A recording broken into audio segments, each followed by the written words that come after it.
bonjour. C'est le 11 mars qu'on a trouvé le premier cas de coronavirus dans notre pays. Et puis, depuis, le gouvernement prend des décisions pour une riposte sanitaire, pour l'état d'urgence. Et puis, nous sommes tous focalisés sur le coronavirus, ce qui est très important d'ailleurs.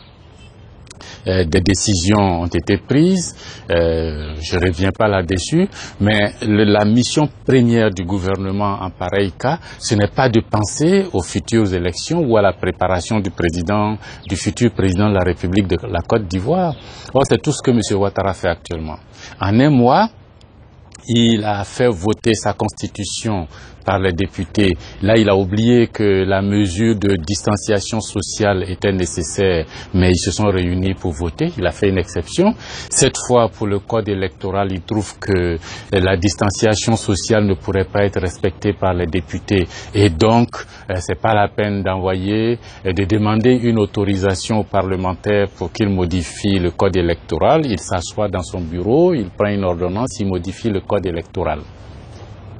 Eh bien, là où on l'attend vraiment, parce que là, ce qu'il est en train de faire, c'est un peu, je crois qu'il s'est mis à l'esprit qu'il est au feu Boigny. Quand au feu Boigny, dans les années 90, malade, a fait venir M. Ouattara.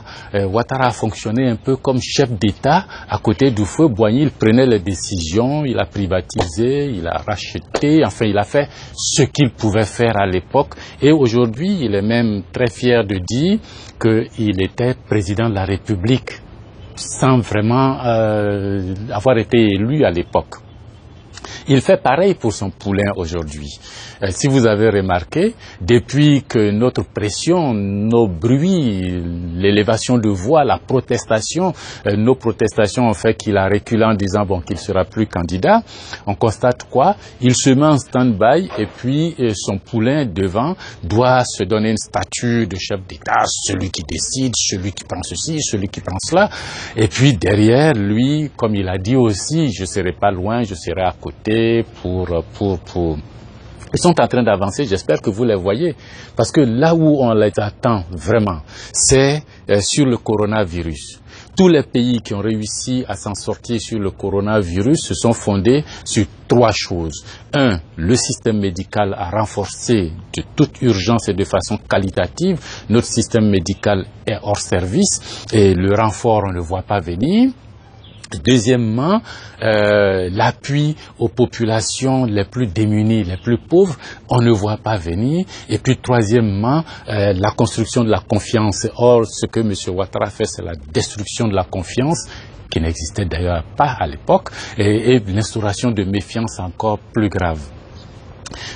Pour le système médical, ils nous ont annoncé qu'ils avaient 95 et quelques milliards pour la riposte sanitaire. Mais sans nous dire combien de lits équipés de respirateurs allaient être acquis, sans nous dire combien de cache-nez, de masques ils allaient obtenir, sans nous dire combien de kits de tests qu'ils allaient acheter et où et quand est-ce que ça allait venir. Ça fait qu'aujourd'hui, c'est vrai que les Chinois nous ont donné un lot de kits, de masques et autres, mais c'est pas aux Chinois de gérer notre pays, le système sanitaire de notre pays. Et ils n'ont rien expliqué, ils ne disent rien aux populations et puis ils avancent. Sur le plan sanitaire, c'est le chaos de ce côté-là. Deuxièmement, sur le plan de l'appui aux gens les plus pauvres de la population, ou l'appui aux populations en général, puisque notre pays est pauvre. Quand on dit les gens les plus pauvres, bon, on essaie d'hiérarchiser, mais ce pays-là est classé comme un des pays pauvres. Voilà M. Ouattara qui a compris très bien que pendant 8 ou 10 ans, dans les zones CNO, les gens n'ont pas payé l'eau et l'électricité. Et à la fin de la crise, la facture globale a été dispatchée sur l'ensemble des citoyens. Aujourd'hui, avec la pandémie qui est là, l'activité économique chute. On dit aux gens de fermer leurs magasins, de ne pas vendre sur les marchés, de prendre des dispositions par-ci, par-là. Mais on ne fait rien pour les encourager, sachant très bien que ces personnes-là vivent très souvent au jour le jour et qu'elles sont obligées de sortir pour aller dans leur commerce, leur marché, leur magasin pour gagner de l'argent et vivre. Pour M. Ouattara n'est pas encore capable de dire aux Ivoiriens, comme sous la crise là-bas, pendant la crise, nous avons été capables pendant 8 ans dans les zones CNO de ne pas payer l'électricité et l'eau et que de façon solidaire, toute la Côte d'Ivoire en a payé la facture. Bon, cette fois aussi, tant que durera le coronavirus ou la pandémie, nous allons collectiviser, nous allons socialiser, nous allons prendre en charge les factures d'eau et l'électricité. Pour le moment, ne payez pas, on fera le compte après. M. Ouattara n'est pas capable de dire ça. Et il veut des mesures dites sociales. Il faut que les politiques soient crédibles. Donc sur le plan des pauvres, on ne voit pas venir. Et puis sur le plan du stimulus à l'économie, l'encouragement à l'économie, il nous annonce 1700 milliards d'actions à mener sur le plan économique pour encourager les entreprises, 250 milliards pour les entreprises, 100 milliards même pour le secteur informel, les vendeuses d'alocos, les boutiquiers du quartier, les vendeuses du marché gourou, enfin tout ce qu'on appelle le secteur informel, eux savent où ça se trouve, ils savent comment déceler, ils vont leur consacrer 100 milliards. Et puis, enfin, des reports de paiement de factures, pas d'annulation, mais des reports de paiement d'impôts, pas d'annulation, etc., etc. Mais même là encore, quand vous regardez le travail que le gouvernement nous fournit, vous faites la somme de toutes les dépenses qui sont promises. Vous n'arrivez pas aux 1700 milliards. On donne ici, on donne là, vous n'arrivez même pas à 900 milliards de dépenses sur les 1700 milliards, 1800 milliards prévus. C'est quoi cette histoire-là? Et puis à côté de cela, on voit, on ne sait pas comment ils vont obtenir les 1700 milliards. Dans le programme, il n'y a aucune situation d'économie proposée par le gouvernement. Qu'est-ce que nous allons faire pour obtenir les 1700 milliards de stimulus que nous avons promis aux populations? Nous voulons être crédibles. Nous avons dit que nous allons dépenser 1700 milliards pour aider l'économie, les entreprises, les industriels, pour ne pas qu'ils chutent terriblement. Mais les 1700 milliards viennent d'où? Le gouvernement ne propose aucune économie, aucune réduction de niveau de vie. On ne nous dit pas que la tour de 100 étages prévue au plateau est reportée sine die. On ne nous dit pas que le pont pour le viaduc là qui va faire partie les odeurs de la lagune, de la baie du Cocody est reporté. Non. On continue les mêmes dépenses. Pour un pays qui vit en permanence en déficit budgétaire, on veut dépenser 1700 milliards, mais l'argent vient d'où? Est-ce que l'argent tombe par hélicoptère au palais présidentiel? Est-ce que l'argent vient de la BCEAO qui va décider d'émettre des obligations ou d'acheter les obligations d'État pour 1700 milliards en Côte d'Ivoire et les autres pays feront quoi? Est-ce que c'est des contributions spécifiques qu'on va faire pour avoir les 1700 milliards? C'est pas crédible.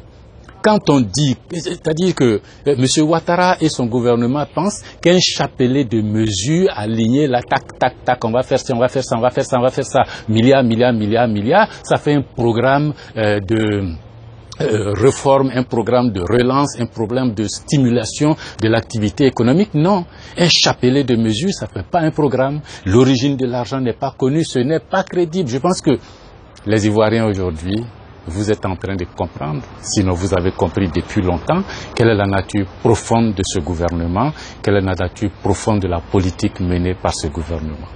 Vous importez très peu dans sa vision, dans son programme. C'est à vous de prendre soin de vous, c'est à vous de prendre soin de vous, c'est à vous de prendre soin de vous. Quand on a dit que le Grand Abidjan est verrouillé et qu'il ne faut pas sortir d'Abidjan pour ne pas que la maladie touche nos parents de l'intérieur du pays, mais il faut vous prémunir, il faut prendre des dispositions pour ne pas y aller. Or, moi j'ai fait le tour des postes frontières d'Abidjan là, mais les gens circulent, ils donnent de l'argent, ils payent. Il y a des jeunes qui s'organisent pour aller chercher, qui sont devenus passeurs, qui vont chercher des gens dehors pour venir et puis des gens de dedans pour aller dehors. Ça circule, les transports se font et vous le savez très bien, les autorités le savent.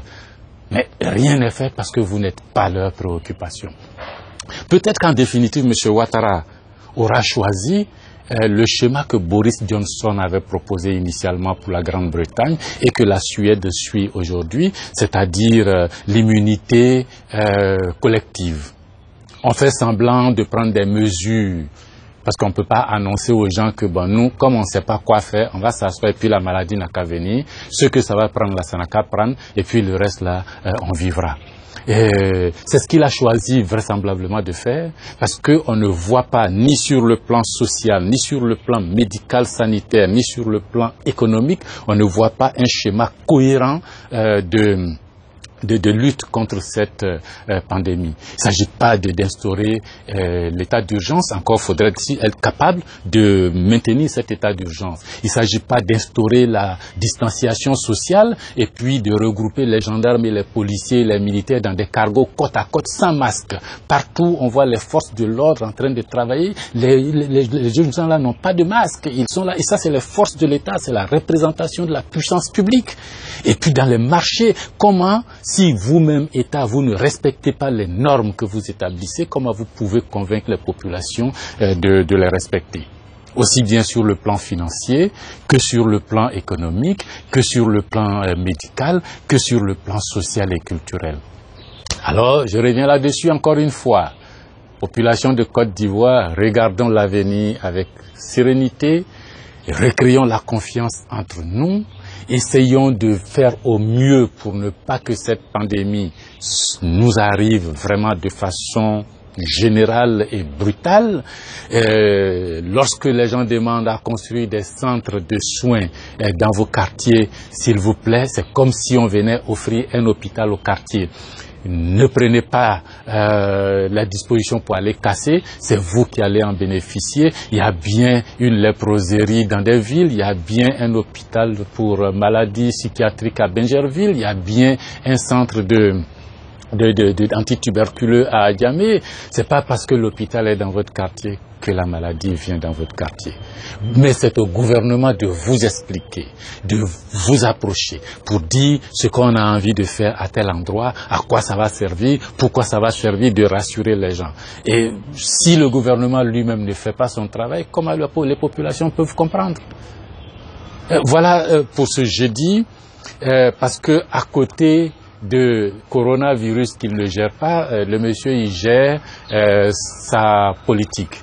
Le code électoral, il vient de signer, il nous a dit ça hier, par ordonnance.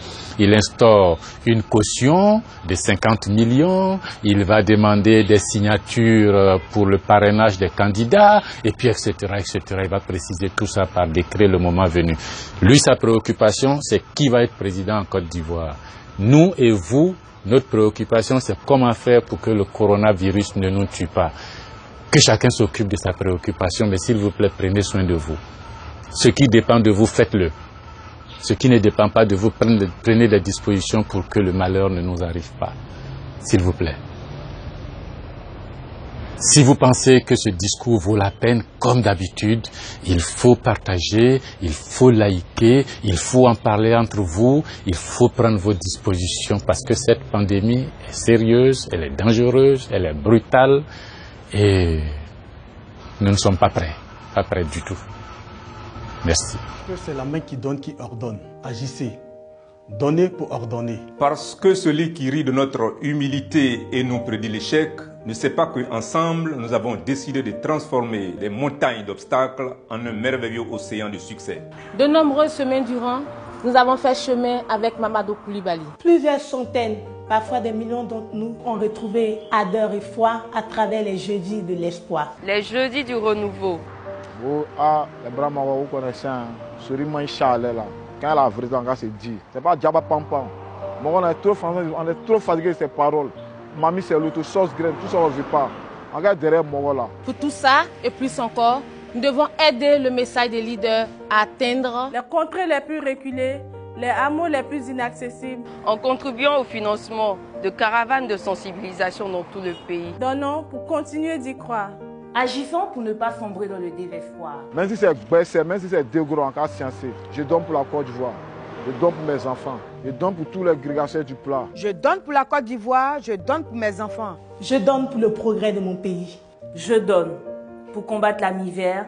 Je donne pour ne pas risquer ma vie dans la mer. Ou finir dans le train d'atterrissage d'un avion. Je donne pour transformer mon pays. Et toi, qu'attends-tu pour faire ton don?